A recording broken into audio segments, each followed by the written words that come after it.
Hey guys, welcome back to my channel. Today I'm making some DIY herbal beauty treatments. I'm starting with a very easy cleanser that's just oatmeal, and then I'm moving on to a face mask that's just 2 ingredients. And then I'm going to be making some herbal concoctions or beauty treatments from herbs in my garden. These are really easy recipes, and even if you don't grow and dry your own herbs, you can find herbs from different stores online, which I will share in the description below, where I find a lot of my herbs. And you can easily make these. Not only do they smell beautiful, they work really well for your skin and your hair. So I'm really excited to share these with you, and I'm going to go ahead and just jump right in.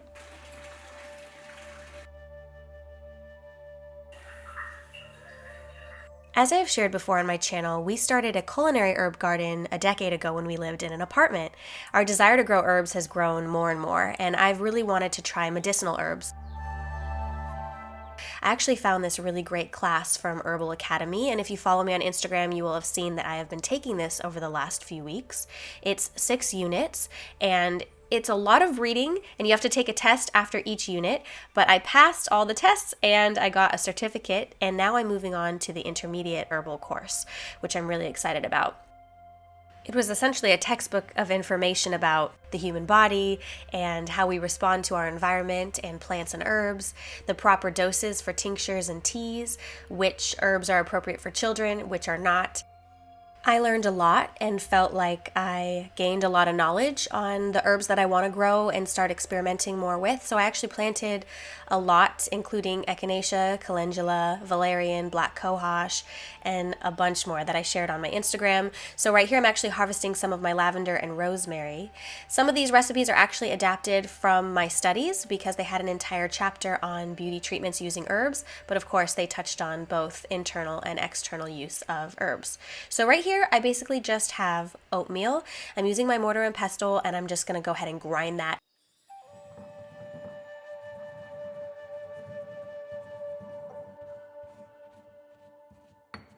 If you want to get the oatmeal really fine, you can use a coffee grinder, and that's really nice. It's a little easier on your sink.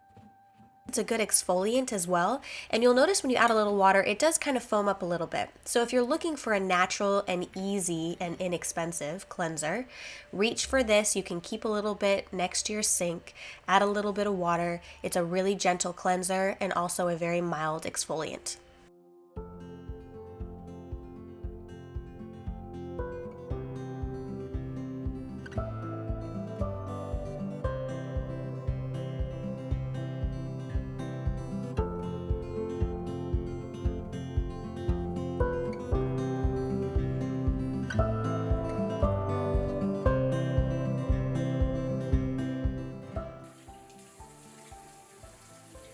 So I'm going to be making a really easy face mask with diatomaceous earth and aloe vera from my garden. Now, diatomaceous earth is a unique type of sand that consists of fossilized algae and has tons and tons of uses, including making homemade toothpaste with it, a DIY deodorant. You can use it for, even you could put it in chicken coops. There's so many benefits to it. You can also make a very easy face mask. So I do highly recommend keeping some diatomaceous earth in your home. You can find it at local herb stores, beauty supply stores, or even online. So I just picked some fresh aloe from the garden. I'm adding that directly into the diatomaceous earth. I'm going to mix that up, and I'm using that as a face mask.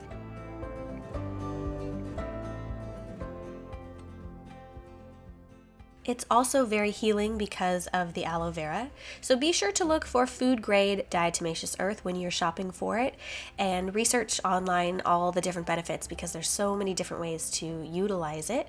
But yeah, today I'm using this as a face mask. My skin felt amazing after. And again, if you're looking for less expensive, more natural approaches to skincare, this is a really great option because it's just 2 simple ingredients.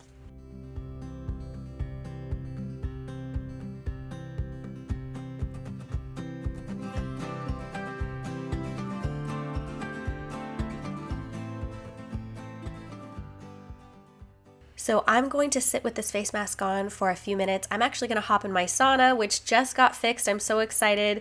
This was a closet for the previous owner, and I knew when I bought this house that I wanted it to be working. We got the heating unit. So to prepare, I had to sand and wash the entire interior and get it all ready, and I've been trying to use it as often as possible because there are so many benefits to using a sauna. I'm sharing more about herbs and beauty treatments, and I shared a little bit about my sauna on my Pacific Time Instagram page, so I will link both of my Instagram pages below so that you can kind of get tips throughout the week when I'm not posting on YouTube. Next, I'm making a calendula and chamomile body scrub. This is very healing and gentle to the skin. I'm starting with some chamomile. We actually grow chamomile, and then you can harvest and dry it. You can use it for teas or beauty treatments.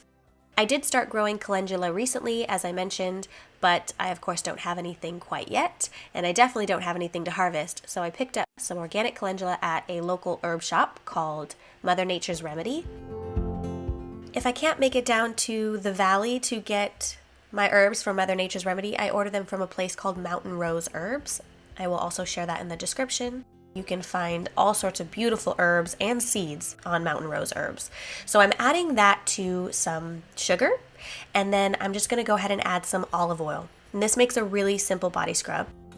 Again, feel free to put this in the coffee grinder if you want it to be really smooth. I prefer a little texture, but if you're concerned about your drain, you can always have it really smooth by grinding it up in a coffee grinder. So I'm adding the olive oil, mixing it together, and you can use this all over your entire body as a gentle body scrub.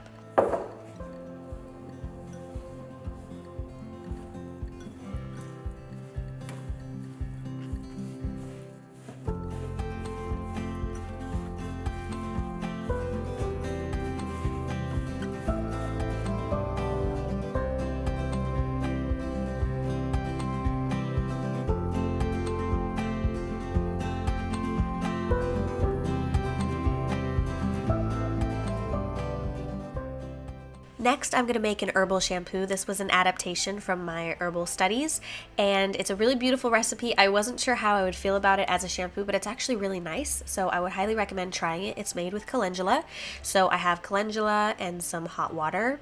I'm going to let that brew as if it were like a tea, and calendula is really great for hydrating the scalp, removing dandruff, improving the condition of the scalp overall. It has a lot of antioxidants, so it's just really great for the hair and the scalp overall. And I'm going to take the leftover calendula after I brew it and strain it, and I'm going to give that to my chickens because they love it, and it's really good for them as well. It will give them a really lovely orange color to their yolk, and they love it, so it's a nice treat for them as well. So then I'm going to come back and finish making with the tea that I made or that I brewed. I'm going to go ahead and put that into a container. I like to use a glass container whenever I'm using herbs or essential oils, but you want to be careful, of course, using glass in the shower because if you slip and drop it, you don't want to step on glass. So I'm using some Castile soap added to the calendula brew. I've added a few drops of essential oil to a carrier oil, so I have coconut oil, and I'm going to add that together. So the essential oils that I used were lavender, and I also have some peppermint just to kind of stimulate the scalp as well. And so it's about 2 or 3 drops for both the lavender and the peppermint, and then of course the carrier oil. Coconut oil will harden, so you'll see at the top there that it does kind of get that hard oil. So once you have the steam going in the shower, you can just put the bottle under the hot water and then use the shampoo.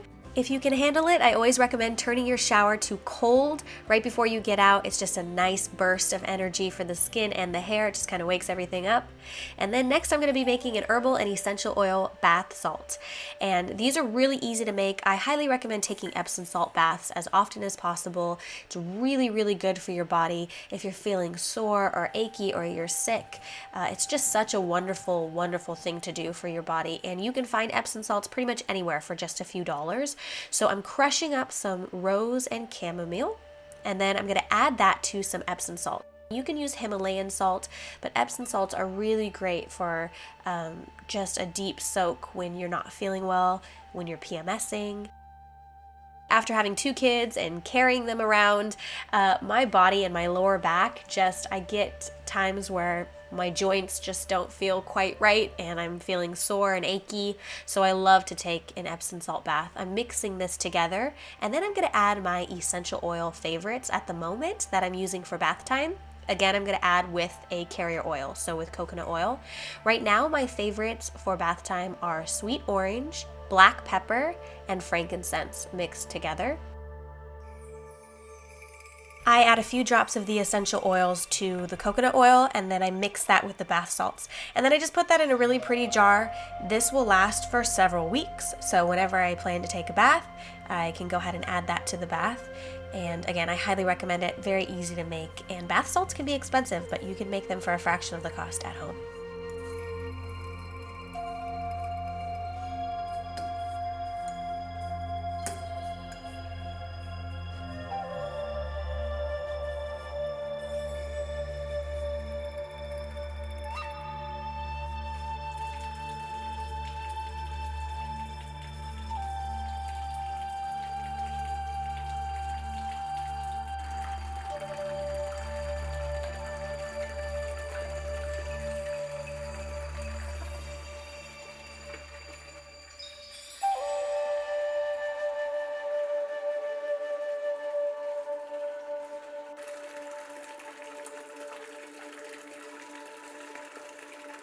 After a bath or shower, I always slather my body in body oil, and I have different body oils that I purchase. I like to keep the ingredients as clean as possible, especially if they're going all over my body, but you can make a very easy DIY body oil with calendula.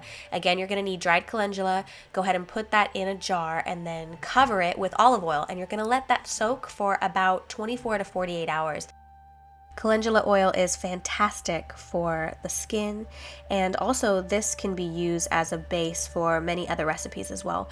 A lot of people use calendula on their children just because it's very gentle for eczema, and it's just very healing overall for the body and very easy to make. So you're basically just infusing the oil with the calendula, and you get the many benefits that calendula has on the skin. So then if you want, you can go ahead and basically strain it. I left the calendula in there, and I'm just going to use a little oil all over my body whenever I can after every shower, just because it keeps my skin supple and healthy looking, and my skin does get dry, especially in the summer, so I like to stay hydrated with a body oil. This one's really easy to make, inexpensive, and great for the body. So I hope you guys enjoyed these recipes, and I'm excited to share more with you in the future as I continue to grow herbs.